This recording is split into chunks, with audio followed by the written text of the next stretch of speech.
Muito boa noite. Que a paz de Jesus esteja nos nossos corações e que Deus nos ampare na nossa caminhada, nos fortaleça, que nos ilumine, que nos dê força para o entendimento de todas as situações que nós vivemos na vida. Que nós possamos transformar as situações difíceis, em oportunidades de aprendizado e de crescimento. Que nós possamos ter olhos de ver aquilo que nós realmente somos e buscar o essencial daquilo que nós somos e daquilo que todas as coisas são. Que assim seja.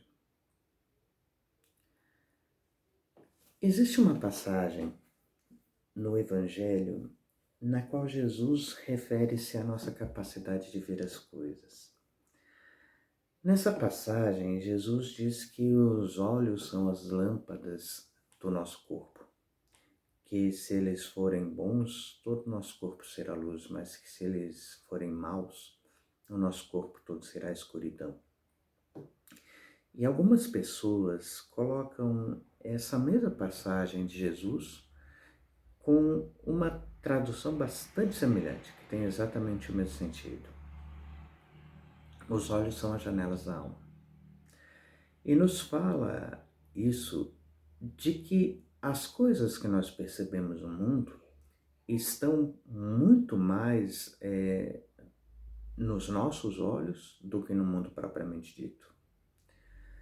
Porque existem oportunidades que nos são colocadas, que são verdadeiras riquezas, nas quais nós muitas vezes só conseguimos ver a maldade, só conseguimos ver a angústia, só conseguimos ver a tristeza, só conseguimos ver o desespero, o desamparo. Não conseguimos encontrar nada de positivo. Mas existem contrários na vida. E muitas vezes a nossa percepção é muito pequena, muito superficial. Nós conseguimos apenas arranhar a superfície das coisas e não conseguimos perceber a grandiosidade daquilo que está oculto em tudo que nós vivenciamos. Não conseguimos perceber a riqueza de oportunidades que se coloca na convivência, na vivência com os outros, na convivência em família. Não conseguimos ver a riqueza das oportunidades que nos são colocadas às mãos na convivência das pessoas com as pessoas mais difíceis, na convivência com as pessoas mais fáceis. Não conseguimos ver as oportunidades ocultas nas lágrimas e não conseguimos ver as oportunidades ocultas muitas vezes também nos sorrisos. Porque nós entendemos muitas vezes as facilidades da vida como prêmios, como simplesmente recompensas, as quais nós muitas vezes não fazemos jus. E conseguimos, às vezes, apenas ver nas fases difíceis do caminho castigos e não oportunidades de crescimento. Certa vez alguém conversava com Chico Xavier sobre o seu estado tardio de solteirice. Uma moça bastante preocupada, porque naquela época já havia passado dos 20 e poucos anos e não havia se casado ainda e tinha medo de que fosse talvez ridicularizada pela sociedade por estar ainda solteira. E quando perguntava a Chico se ela não encontraria a pessoa que lhe fosse destinada à convivência, Chico sorriu e disse o seguinte: minha filha, na vida tudo o que tem que chegar para você, fatalmente chegará para você. E ela sorriu, esperançosa. Isso é muito bonito. Porque realmente, na vida, tudo o que precisa chegar para nós acaba encontrando o meio de chegar até nós. Todas as coisas boas acabam encontrando o meio de chegar até nós. Quando nós não as bloqueamos, quando nós não desviamos o caminho, quando nas nossas decisões erradas, nós não fazemos da impaciência, da intolerância, da incapacidade de aguardar, um caminho que nos bloqueia a chegada dessas coisas. Porque já nos dizia o Eclesiastes que existe tempo para tudo na terra, tudo na vida, para todas as coisas abaixo do céu e acima da terra. Existe o tempo para sorrir e tempo para chorar, tempo para viver e tempo para morrer. E às vezes na ansiedade de viver e de querer a facilidade das coisas ali, naquele instante, naquele momento, não sabendo esperar, nós tomamos atitudes que bloqueiam as oportunidades de fazer chegar até nós as coisas que nos facilitariam a vida.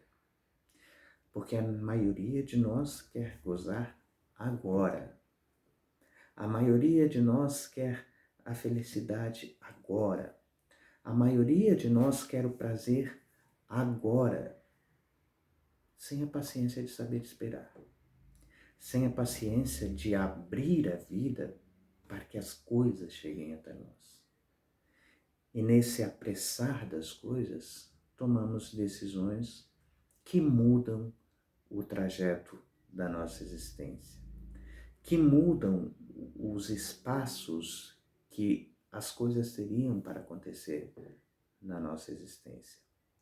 Se fala muito nas questões do livre-arbítrio, mas se fala também das necessidades que nós temos de entender a vida como uma sucessão de fatos nos quais nós somos todos herdeiros do nosso próprio destino. E ao falar disso, nos parece que quando se reencarna, toda a nossa existência é uma linha pré-programada. Sim, nos diz a espiritualidade, que na reencarnação todos nascemos com o objetivo de despertar, de crescer, de trabalhar, de construir, mas com oportunidades de reparação e também com oportunidades de redicionamento da nossa existência. E quando nós pensamos que a existência, ao ser tratada e traçada no plano espiritual, seria uma linha reta, toda preenchida, nos diz essa mesma espiritualidade que existem os pontos que realmente estão determinados para a nossa existência, mas que entre esses pontos existem espaços vazios, que são aqueles espaços aos quais se reserva o nosso livre-arbítrio, a livre decisão das nossas coisas. O nosso livre-arbítrio direciona a nossa existência. Já nos dizia André Luiz, espírito, também orientador de Chico Xavier, que nos trouxe livros preciosos de aconselhamento, de esclarecimento espiritual, mas também relatos riquíssimos sobre a existência na vida espiritual, sobre o pós-morte, sobre as coisas que nós encontramos após a existência física, na existência espiritual, que é a existência verdadeira, como efeitos de nossas decisões. Tudo o que tem para chegar até nós, nas boas coisas da vida, também chegará. Mas isso se aplica também às coisas difíceis. O que Chico Xavier dizia, tudo o que precisa chegar até você, a vida dará um jeito de fazer chegar até você. Aplica-se também às coisas difíceis. Porque nós também precisamos de coisas difíceis.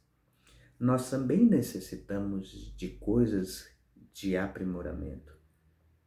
Nós também precisamos de oportunidades de refazimento, de oportunidades de reconstrução, porque existem momentos em que nós precisamos expiar tudo aquilo que nós fizemos passar no passado. Fala-se muito na questão das provas e expiações, que o mundo é um lugar de provas e expiações atualmente, que a Terra em que nós vivemos é um mundo de provas e expiações. Acontece que nós entendemos muito mal a questão das provas e das expiações. Nós entendemos que provas são todas aquelas grandes, enormes dificuldades que nós atravessamos. E não é apenas isso. Entendemos que provas sejam aquelas oportunidades em que somos atirados a uma cama, presos a um leito por determinada parte da vida, por uma doença. Que as provas seriam aquelas oportunidades em que as pessoas que nos são colocadas também são atiradas aos leitos, as doenças, as grandes provações da doença, em que nós somos colocados a cuidar daqueles que a vida nos emprestou. Acreditamos que as grandes provas da vida são as perdas das oportunidades materiais, das oportunidades da sobrevivência digna, de que seja a perda da oportunidade da condução da nossa vida com maior conforto. São provas, mas também são expiações estas.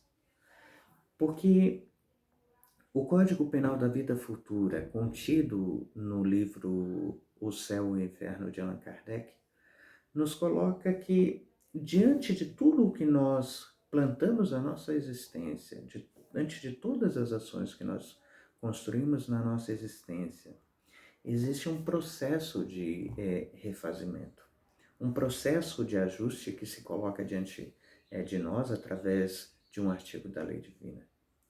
E Kardec chama isso, depois de entrevistar muitos e muitos espíritos que lhe traziam do pós-morte informações da sua existência, depois de coletar todas essas informações, Kardec organiza no livro Céu e Inferno o que ele chama de Código Penal da Vida Futura. E ele nos diz que quando os antigos nos falavam arrependei-vos, nós ainda acreditamos que nos basta o arrependimento para que tudo se resolva na nossa existência. Mas ele diz que são necessárias 3 coisas: o arrependimento, a expiação e a reparação. Muitas vezes as dificuldades que nós encontramos na vida como sendo provas, nada mais são do que o sentir em nós mesmos aqueles males que nós fizemos provocar, que nós provocamos na existência dos outros. Toda a expiação é uma prova, mas nem toda prova é uma expiação. Toda expiação é uma oportunidade de sentir, e se nós soubermos tomar a rédea das nossas existências, será também uma oportunidade de reparar, uma oportunidade de reparação. E as provas nada mais são do que avaliações do nosso nível evolutivo, se nós estamos realmente prontos a passar a um novo estágio, a um próximo estágio. Nelas nós podemos colocar uma série de pequenas questões. A convivência difícil com o pai, a dificuldade de relacionamento com o filho, com a filha, com o irmão, com a irmã. Alguém que a vida nos traz até a porta, até a convivência, para a difícil arte do enobrecimento do conviver.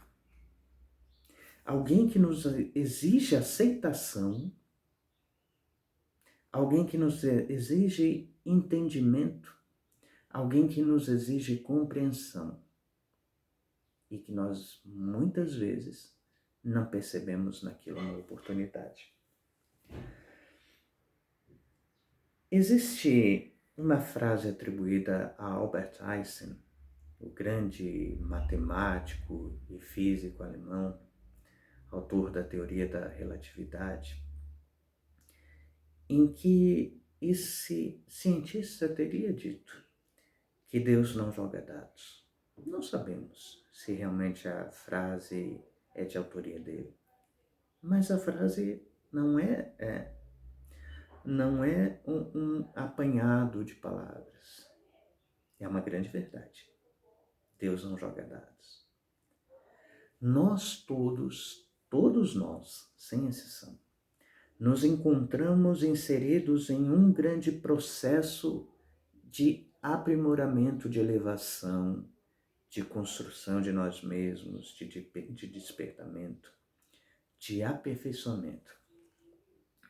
Isso é da lei de Deus, lei da qual nenhum de nós poderá fugir.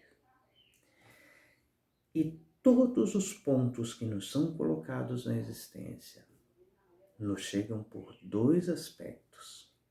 E aqui nós falamos das dores, em primeiro, das provas e dificuldades da vida. No Evangelho segundo o Espiritismo, Allan Kardec nos diz que existem causas atuais e anteriores às aflições. A maioria das dores que nos chega hoje, que nós vivenciamos hoje, são frutos das nossas escolhas, nas quais nós não permitimos que as boas coisas cheguem até nós. Pela nossa rebeldia, pelo nosso apressar das coisas, pela nossa impaciência, pela nossa intolerância, por querer colher frutos que nós ainda não plantamos. Essas são as causas atuais, que são a grande maioria. Mas existem questões, coisas, pontos, nos quais, por mais que procuremos, não encontraremos na atual existência uma causa e um porquê. E essas causas estão na anterioridade das nossas existências, porque nós somos seres multimilenares, nós somos seres multiexistenciais. E todos nós colhemos no aqui e no agora aquilo que nós fizemos passar e sofrer, desajustar no nosso passado. E essas coisas nos chegam como oportunidades de reparação, não como castigos. E como oportunidades de reparação, nós podemos entender como oportunidades de aprimoramento, de autoeducação, de autoiluminação. Porque o objetivo de todos nós não é outro na existência que não seja o de nos autoaprimorar. Então o convite de Jesus é para que nós tenhamos olhos de ver, para que as candeias da nossa alma nos iluminem a nossa alma diante da convivência com todas as situações, da vivência de todas as situações. E que os nossos olhos, ao nos mostrarem o mundo, possam nos fazer pensar, parar e refletir sobre como nós estamos percebendo o mundo. Porque, realmente, os olhos são as janelas da alma. Muita paz a todos. Nós convidamos a todos a permanecerem em preces, em orações, em leituras edificantes, unindo-se nesses próximos 20, 25 minutos à espiritualidade, a Jesus, enquanto nós vamos aos nossos trabalhos de irradiação por todos vocês, por todos nós. Que Jesus esteja sempre conosco, que assim seja.